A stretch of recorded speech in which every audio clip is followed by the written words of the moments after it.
You know, when you think about Australia's craft beer scene, you probably picture one big party, right?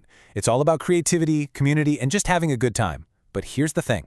Beneath that frothy, fun exterior, there's a really serious crisis brewing. For hundreds of these small businesses, it's starting to feel a lot less like a celebration and a whole lot more like a massive, painful hangover. And that quote really says it all. Laura Gray from Bright Brewery said this at what should have been the industry's biggest party of the year, the Great Australian Beer Spectacular, or GABS as everyone calls it. But instead of a celebration, she said the air was just thick with anxiety. And the irony was just everywhere. I mean, they had these festival games like Dead Hang, where you see who can cling on the longest, and another one called Knock 'em Over. It all felt a little too on the nose, like a painful metaphor for the whole industry's struggle just to stay alive. So yeah, that brings us to this idea of a festival hangover. Because what was happening at GABS wasn't just a one-off bad day. It was really a symptom of these deeper problems that have been bubbling under the surface for a while now. It's a sign that the huge craft beer boom might have created a bit of a bubble, and now, well, economic reality is forcing a very painful correction. And you know, this isn't just an abstract problem. Take Brendan Guild from Bad Shepherd Brewing. His company literally just survived voluntary administration. So as he's walking through the festival, he's looking around and his heart just sinks. All these familiar faces, entire breweries he was used to seeing year after year, they were just gone.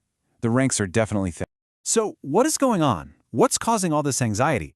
Well, it really all comes down to what we're calling the big squeeze, this brutal economic reality that has so many of these amazing businesses on the ropes. Okay, so think of it like this. Breweries are fighting a war on two fronts. On one side, all their costs are going up. Ingredients, energy, shipping, you name it.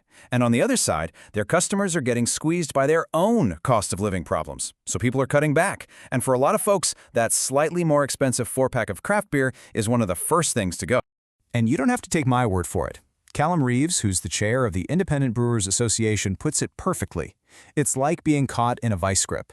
Costs are rising, customer spending is falling, and all these small independent breweries are stuck right in the middle.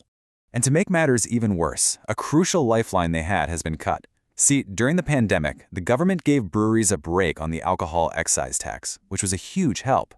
The industry practically begged for that support to continue, but the recent federal budget? Nope, no new help. It left a lot of them feeling completely abandoned. So as if that economic squeeze wasn't enough, there's a whole other battle being fought on a totally different front, and we're calling this one the battle for the taps. It's your classic David versus Goliath story, but now Goliath has a powerful new friend, the supermarkets themselves. So let's just lay out the land here. You've got the giants, right? Asahi and Kirin.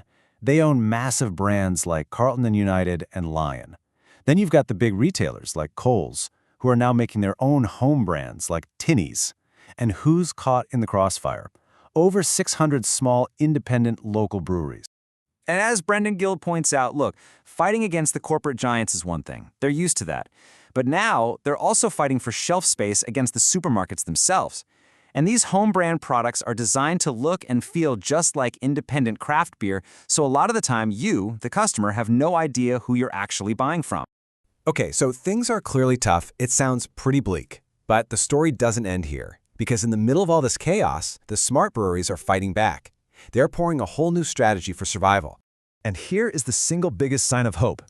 Get this, despite all the industry struggles, almost 40,000 people showed up for the GABS festivals across the country. That number proves one really important thing. The passion is still there. The customer base for great independent beer has not disappeared. So the question becomes, how do you connect with that passionate base? Well, let's look at a case study. Hop Nation, a brewery in Footscray, made some really tough but smart calls. They scaled way back on their distribution, they stopped trying to be on every shelf in the country, and instead, they poured all their energy back into their local community and their own taproom. So what's the big takeaway here? It's that survival now means thinking smaller to stay strong. Instead of fighting this expensive, exhausting war for national shelf space, breweries are realizing that their greatest strength is that direct connection they have with their local community. The future, it seems, is hyperlocal. All right, so where does all of this leave the industry? After the squeeze, the competition, the strategic pivots, what does the future of Australian craft beer actually look like? Well, the consensus seems to be that the craft beer gold rush is officially over. That number, 600+ breweries, it's almost certainly going to fall. But, and this is a really big but, This is not the death of the industry. Not at all. It's a transformation.